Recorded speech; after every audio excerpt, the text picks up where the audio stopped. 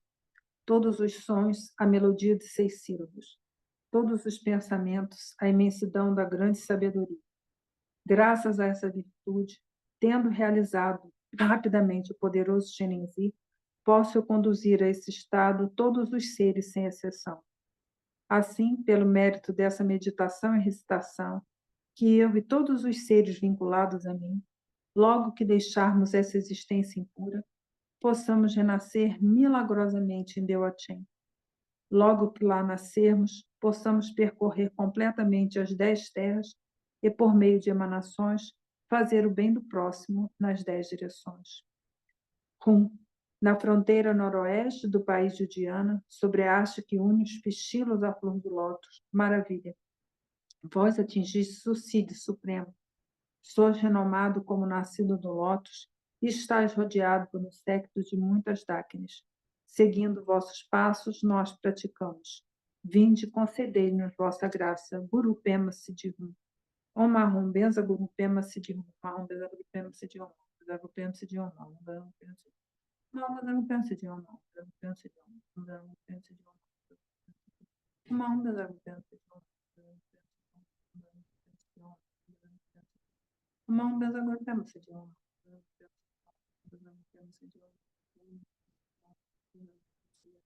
Mahum Benza Guru Pema Siddhum. Graças a essa virtude, tendo eu realizado rapidamente o Urgentema, posso conduzir a esse estado todos os seres, sem exceção. Karmapa, concedei-me vossa atenção. Karmapatino, Karmapatino, Karmapatino, Karmapatino, Karmapatino. Karmapatino, Karmapatino, Karmapatino, Karmapatino, Karmapatino, Karmapatino, Karmapatino, Karmapatino, Karmapatino. Kamapachino, Kamapachino, Kamapachino, Kamapachino, Kamapachino, Kamapachino. Emarro, maravilhoso Buda de luz infinita, tendes à vossa direita o Senhor de grande compaixão, Tirenzi, e à vossa esquerda o Bodhisattva de grande poder, Vajrapani. Estás rodeado de um séquito de inumeráveis Budas e Bodhisattvas. Há felicidade e bem-aventuranças, maravilhosas e incomensuráveis, nessa terra pura chamada Deotim. Imediatamente, quando eu deixar essa vida, sem interrupção de um outro nascimento, posso eu lá nascer e ver a face de luz infinita. Budas e Bodhisattvas das 10 direções, concedei-me vossa graça para que essa minha prece de aspiração possa realizar-se sem obstáculos. Teyatá, pensadria, ao Abodani Sorra. Neste paraíso rodeado de montanhas nevadas, vós sois a fonte de todo benefício e toda felicidade. Chirenzi poderoso, Tenzin Gyatso, posso vossos pés permanecerem firmes nesse mundo até o esgotamento do ciclo das existências. Karmapa, compaixão encarnada de todos os vitoriosos. Karmapa, atividade reunida de todos os vitoriosos.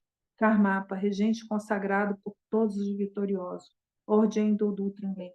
Rogo que permaneçais firmes nesse mundo.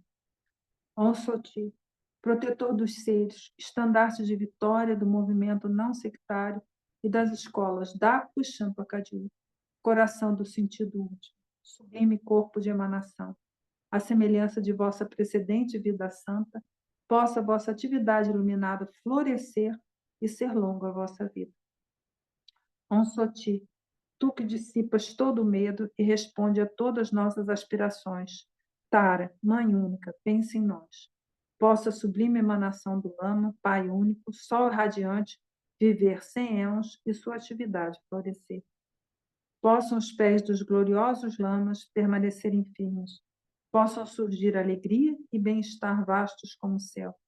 Possamos eu e todos os seres realizar as acumulações, purificar os obscurecimentos e sermos rapidamente estabelecidos no estado de Buda.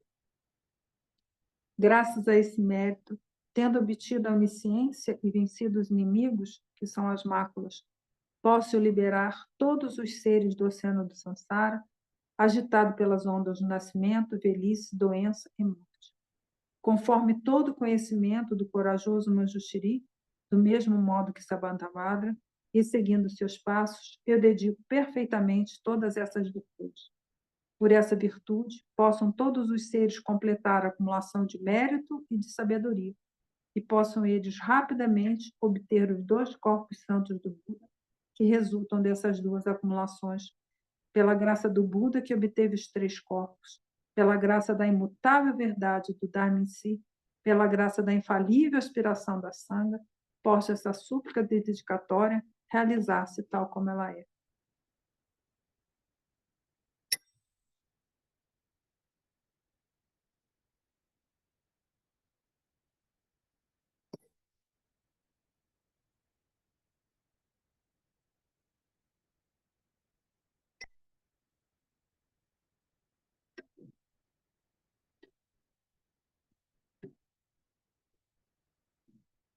Um excelente domingo para vocês. Aproveitem para colocar em prática, né? Treinando esse desapego.